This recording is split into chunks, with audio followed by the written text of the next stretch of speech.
I'm Steve with Blastoff Labs. We help growing businesses find more success with their digital ad campaigns. Let's talk about 5 keys to building high performance search campaigns. Okay, number one, need a strong keyword base. And there's really 3 key factors, no pun intended, with keywords. The search intent, obviously, we're trying to guess which keywords have the right search intent to ultimately convert. But what's often neglected is the volume for each keyword and the cost per click. You can pull this data with your tools. You'll get nationwide data that's pretty accurate. The volume, if you're targeting a smaller area like a major metro area or perhaps a state, you need to factor it. I take the volume of that area divided by 340 million to factor the national keywords. So if I'm targeting, say, 27 million people in Texas, I would take the national volume, multiply it by 27 over 340 to estimate the volume in Texas.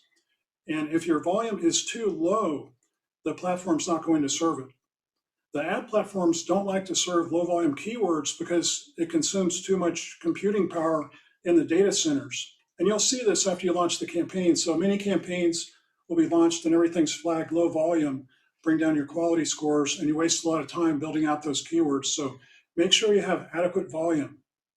And then you need to size the campaign to fit your spend. If you're going to spend $40 a day on a campaign, it would probably have rightfully a lot different keyword base than one that spends 120 a day. You can have a few expensive keywords that might be more competitive anyway that'll use up too much of your budget. So you want to balance the clicks, the cost per click, against the number of clicks per day. You really need to see 20 to 30 clicks a day minimum in a campaign for everything to work, especially if you want to move towards automated bidding. So take your daily spend that you're comfortable with, divide it by 20 or 30, and then that's your average CPC you're shooting for. There will be some keywords that maybe you can't afford when you're starting, but that's okay. It's better than having a few keywords dominate your campaign. So you can get all this information from the keyword tools. We use the Google keyword tool. We use the corporate plan for SEMrush, an excellent tool. And there are many that are free that you can get pretty good data from. So that's number one. Number two is a strong ad group structure. Now, the whole Google algorithm is built around relevancy, and that is what quality score is all about. Quality score is your measure of how effectively you're using relevancy in your ads and your keywords, and it's rewarded with more clicks per dollar of ad spend. So you want to design for high quality score. The key to that is to factor your keywords semantically into ad groups. Typically, you'll have 6 to a dozen keywords per ad group, and the keywords basically all mean the same thing and appear in the ad copy. Don't organize your ad groups like it's a filing cabinet and you're putting labels on the files. Organize them phonetically so they're semantically related, and that will give you a good ad group structure. It's a big method for getting a good quality score in the campaign and strong campaign performance. Now, needless to say, in an ad campaign, you need a strong ad base. That means good quality ad copy that covers all the bases. And this is sort of half science, half art form, but in an ad, you want to have the user see a compelling, intriguing value proposition in the headline. So you'll be experimenting with different ad copy, but tell them what exactly you are selling, whether it's a service or a product in the ad, and make it interesting. Then you can follow that up with features and benefits that the user receives. Remember, in a search campaign, it's like a directory. You're just trying to get the person looking at the ad to pick from your ad instead of the other 5 ads that are displayed. So you get the unique value proposition, the features and benefits, maybe some social proof, used by 100,000 companies, 30 years in business, those sort of things, and then a call to action. So the ad base we develop has 2 extended text ads per ad group initially. We add the responsive search ad, which is kind of a split testing machine, later.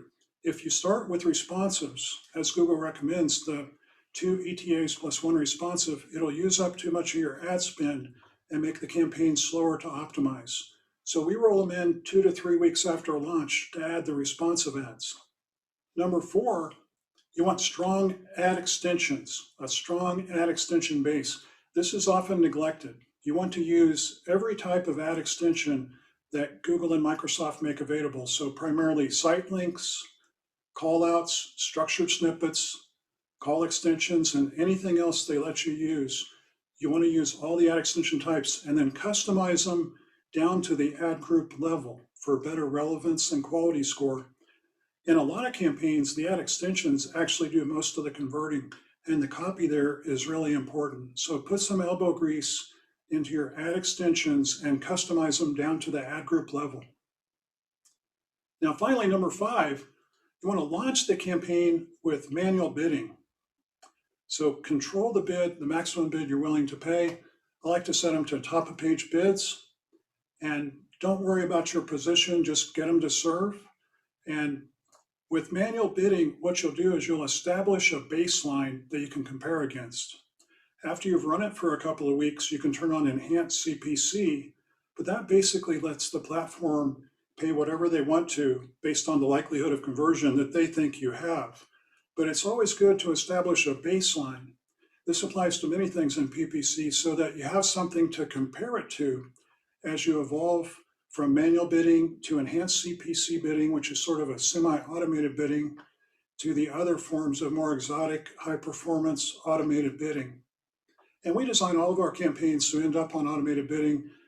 Usually we can establish a baseline and prove to ourselves that it's going to be a much better performance campaign, but you do have to watch it because that's not always true. So baseline it as you work your way up through the automated bidding methods. So if you found this video helpful, you can click to subscribe. And if you click like, it helps us build up this channel. Thanks for watching, and we'll see you next time.